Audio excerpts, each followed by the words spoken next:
que dá mais trabalho quando você está nessa posição de conselheiro? Entender o setor, as nuances do setor, as alavancas que fazem aquele setor funcionar ou não, ou entender a cabeça de quem está na cadeira de CEO?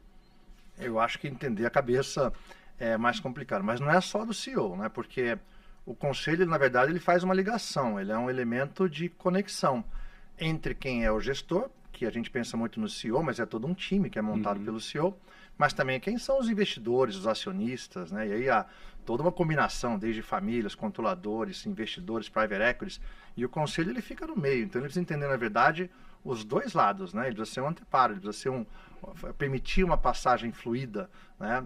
O depara, como a gente fala. É bem complicado você entender isso, né? Porque exige uma experiência que muitas vezes o conselheiro não tem. O conselheiro muitas vezes ele chega num conselho por um conhecimento técnico. Ele é muito bom em finanças, é muito bom, sei lá, em corporação, naquela área específica, mas não tem essa sensibilidade porque não passou por todos os lados ainda, não é? Então você quer uma combinação, você quer gente que conheça sim o que vai fazer ele do ponto de vista técnico, mas tem essa sensibilidade. Sensibilidade, inclusive, de saber que você, enquanto conselheiro, já não é mais protagonista. O protagonismo está ali, agora, né? Na mão do CEO, na mão do time. Isso muitas vezes dá um trabalho maior do que parece. Qual que é, no fim, então, o papel do conselho? Eu acho que são dois papéis principais. O primeiro, o conselho é uma representação da sociedade. É um local onde os sócios deveriam, né, utilizar. Da sociedade, você diz dos sócios. Dos sócios, dos acionistas.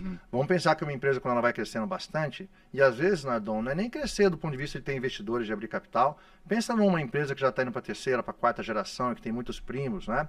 Vai ficando cada vez mais difícil o ato de governar, que é o que a gente chama de governança. Então, o conselho é uma resposta, é uma solução para que os mecanismos de decisão aconteçam de uma forma mais fluida, sem que você tenha que ter todos os sócios conversando com os executivos, porque o executivo fica maluco. Então, primeiro, é um local, sim, de deliberação, que representa os sócios, e quando a gente vê essas companhias muito grandes, você pensa numa Vale, numa Petrobras, você vê que as assembleias costumam ser bastante competitivas, né? Porque é ali que os sócios escolhem os conselheiros, porque, de novo, o poder é exercido pelo conselho.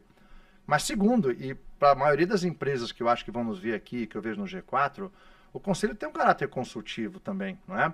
Um caráter de trazer conhecimento, de trazer maturidade, senioridade, de fazer um papel que muitas vezes o empreendedor, o founder, o CEO não encontra ali dentro, que é de orientar, chamar atenção, cobrar muitas vezes, questionar por que eventualmente não tem uma estratégia, ou por que a estratégia que foi definida não está sendo seguida, ser um ombro amigo muitas vezes. Então esses dois papéis para mim são os principais. Quando você consegue combinar os dois, você tem um conselho muito bom.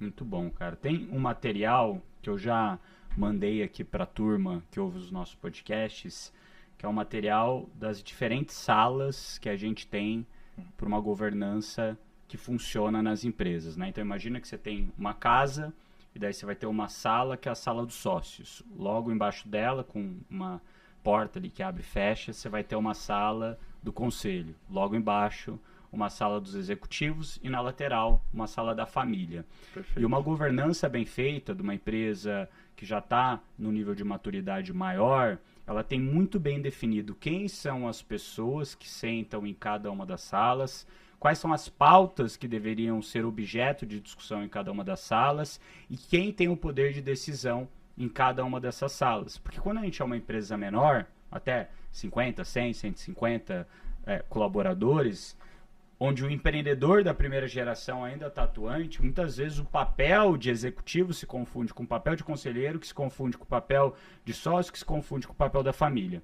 Então, quando a gente tem claridade que cada tema é um tema diferente e você tem os lugares certos para discutir eles, a governança fica muito mais simples. Então, para quem está ouvindo e ainda não ouviu um outro podcast que eu falo sobre esse tema, se você entrar lá no @bruno.nardon, me mandar uma mensagem escrevendo salas, só manda isso, salas, lá na minha mensagem direta no meu Instagram, o robozinho vai entender e vai te mandar esse material de governança para você entender melhor como fazer isso na tua empresa e facilita muito o teu dia a dia. Já casando com isso, e foi isso que você trouxe, toda empresa deveria ter conselho? É o momento, né, Nardon? Esse teu exemplo é fantástico, né? Porque, e eu vejo muito isso aqui no G4, uma das grandes dificuldades que as empresas têm é entender em que momento que elas estão, né? Então, Perfeito. você imagina que no começo, o empreendedor é tudo isso. Ele está sentado em todos os andares. E é normal que seja assim. Você não tem uma estrutura, você não tem capital, não é? Mas aí essa empresa começa a dar muito certo e ela se torna um pouco vítima do próprio sucesso. Às vezes o empreendedor demora um pouco para perceber que tem que agir um pouco diferente agora, né? Então, eu até posso, enquanto empreendedor, continuar transitando em todos os andares, mas eu começo a ter outros ocupantes nos andares, não é? E aí eu tenho que saber que chapéu que eu estou usando. Será que eu estou no chapéu certo nesse andar que eu estou aqui? Porque aqui eu sou executivo, mas aqui eu sou conselheiro. Aqui eu respondo para um conselho. As empresas grandes sabem tanto disso que as próprias regras dos mercados mais modernos, né, de capitais, não permitem isso, né? Então você não pode hoje, no novo mercado, ser presidente da empresa e presidente do conselho. Você pode até ser conselheiro, é justamente pelo que você falou. O mecanismo decisório não pode se confundir. Você tem que ter, né, quem chama a atenção de um e do outro. Exatamente, de um e do outro. Então eu vejo muito aqui essa dificuldade, e eu tento explicar isso nas falas que eu faço aqui com o G4, né? Em que momento que você deve olhar com mais carinho, com mais atenção isso. Para mim, você pode ter, quando a gente pensa em conselho, a gente pensa muito naquela sala, né? Com, sei lá, 10 lugares, um vídeo e alguém na cabeceira, mas não é isso. Um mentor é um conselheiro para você. Então eu posso começar mais leve. Em algum momento, ou logo cedo, se você tem uma empresa que começa a dar certo, já chama um mentor. Começa a gostar da ideia de ter alguém que você confia, que te traz conhecimento, mas que você também permite que te chame a atenção. Isso é muito bom para qualquer um de nós, para não deixar, né, a vaidade e o ego crescer demais. Esse mentor amanhã, puxa, é um advisor, mas talvez agora eu possa ter dois, porque tem uma competência diferente. Então daqui a pouco eu tenho um advisory board, não é? Perfeito. Ou um conselho consultivo. E aí, sem perceber, eu estou formando as bases do meu futuro conselho de administração. No momento em que eu vou trazer investidores que vão querer os seus representantes, lembra da representação dos sócios? Sim. Eu já tenho os meus, conhecem profundamente a empresa, eu confio e vão fazer esse papel em meu nome num conselho. Isso se eu quiser ser executivo. Porque essa é uma outra discussão. Em que momento que eu quero deixar o andar de baixo, passar para o andar do meio, né? E como que foi isso para você? Você fez a sua carreira inteira no andar de baixo. No andar de baixo, como CEO de grandes empresas. Empresas, assim, bizarras. O que você fez, o que você construiu, foi, assim, tá lá, tá claro. São fatos. Você fez grandes construções. Qual que foi a virada de chave para você falar, opa, agora quero subir para o andar de cima ou para outra sala? Foi gradual, né? Primeiro, sabe o que é legal? Eu tenho muito orgulho disso, né? Eu comecei no porão, não foi no andar de baixo, né? Porque eu percorri todos os degraus, né? Da escala corporativa, né? Estagiário num chão de fábrica, sou engenheiro por formação mecânica, fui trabalhar numa fábrica. Eu também sou engenheiro mecânico. Ah, que bom. Mais um motivo aí para uma boa afinidade. E, assim, eu fui engenheiro pouco tempo, mas meu primeiro trabalho durante quase 7 anos foi no chão de fábrica. E eu amava profundamente aquilo, aquela interação. Onde que era a empresa? Era em Guarulhos, uma empresa bem conhecida, chamava-se Bardella, uma família muito conhecida aqui em São Paulo, indústria mecânica pesada.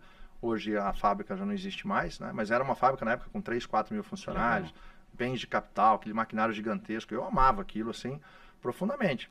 Então eu precisei passar por todos, né, os níveis, até um dia chegar numa posição de diretoria, que foi acontecer lá pela Ambev, mais até na Suzano, que foi meu próximo trabalho, né? Para chegar como CEO mesmo, presidente na Estácio.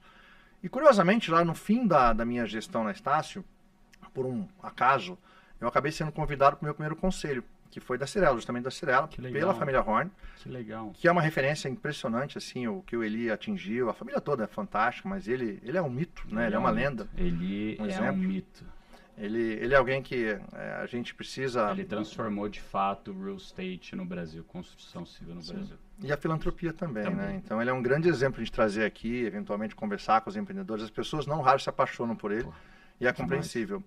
Então, quando ele me chamou para ir para o conselho, eu ainda era presidente da Estácio, então eu fui lá pedir uma autorização para poder fazer ao mesmo tempo.